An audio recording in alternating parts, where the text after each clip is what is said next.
প্রাণীর মন নাই, এই মন না থাকার কারণে তারা কোনো কিছু জমা করে না, তাদের যেটুকু প্রয়োজন সেইটুকুই ব্যবহার করে।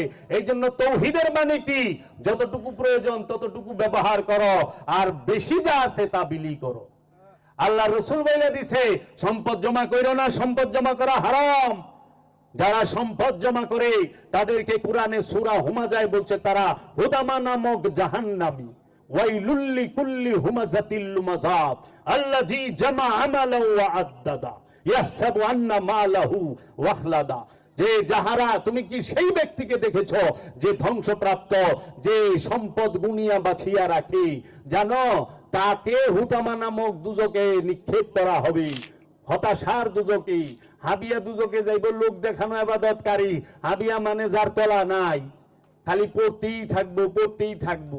এর জন্য পশু তৌহিদে বাস করে দেখে জমায় না, মানুষ তৌহিদ রাজ্যে বাস করে না, মানুষ তৌহিদ রাজ্য থেকে বাহির হয়ে যায়।